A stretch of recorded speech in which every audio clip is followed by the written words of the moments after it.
Hello বন্ধুরা, সুন্দরী হেসেলে আপনাদের সকলকে স্বাগত।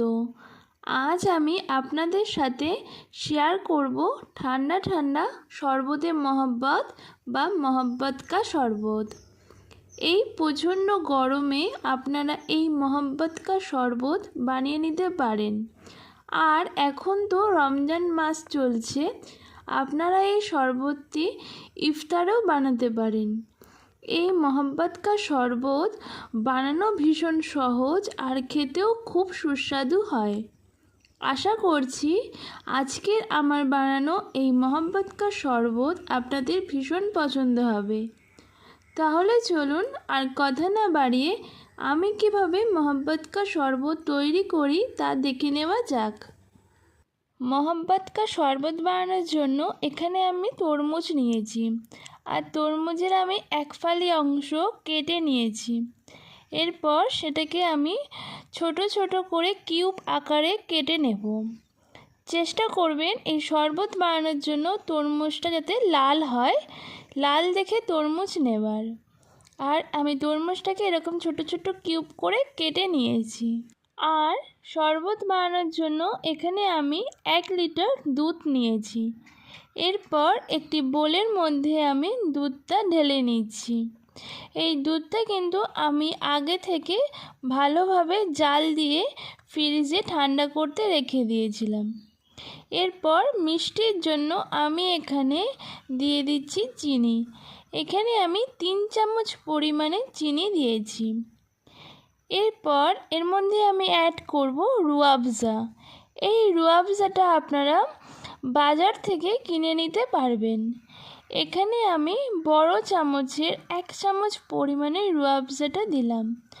আপনারা যতটা শরবত বানাবেন সেই পরিমাণটা বুঝেই কিন্তু রুয়াবজাটা দেবেন। রুয়াবজাটা দুধের মধ্যে দেবার পর আমি সবটা খুব ভালোভাবে নাড়িয়ে চাড়িয়ে মিশিয়ে নিচ্ছি। দেখুন মেশাতে মেশাতে দুধে কিন্তু একটা খুব সুন্দর কালার চলে এসেছে। এরপর আমি এর মধ্যে অ্যাড করব আগে থেকে কিউব করে কেটে রাখা তরমুজগুলো। তরমুজের কুচিগুলো দেবার পর সব কিছুকে আমি আবারও একটু ভালোভাবে নাড়াচাড়া করে মিশিয়ে নিচ্ছি।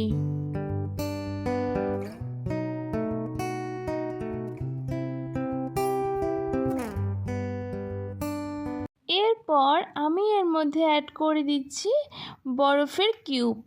এখানেই আমি 8 থেকে 10টি বরফের কিউব অ্যাড করেছি। বরফের কিউবগুলো দেবার পর সব কিছুকে আমি আবারও খুব ভালোভাবে মিশিয়ে নিচ্ছি নাড়িয়ে চাড়িয়ে।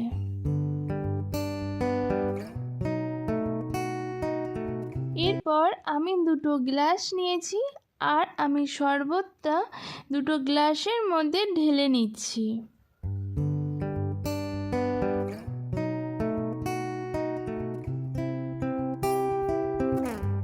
এরপর শরবতটা আরও সুন্দর দেখতে লাগার জন্য আমি কিছুটা তরমুজের কুচি ওপর থেকে ছড়িয়ে দিচ্ছি। এতে করে শরবতটা দেখতে ভীষণই সুন্দর লাগে। ব্যাস আমার তৈরি হয়ে গেছে আজকে শরবতে মহব্বত বা মহব্বত কা শরবত। আপনারা সকলে দেখলেন যে এই শরবতটা বানানো কতটা সহজ।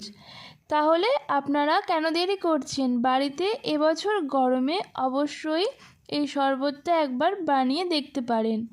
আশা করছি আপনাদের খুবই ভালো লাগবে। আমার আজকের বানানো শরবতে মহব্বত বা মহব্বত কা শরবত আপনাদের কাছে কেমন লাগলো সেটা অবশ্যই কমেন্ট বক্সে জানাবেন। আর ভালো লেগে থাকলে একটা লাইক করবেন, আর অবশ্যই বন্ধুদের সাথে শেয়ার করবেন।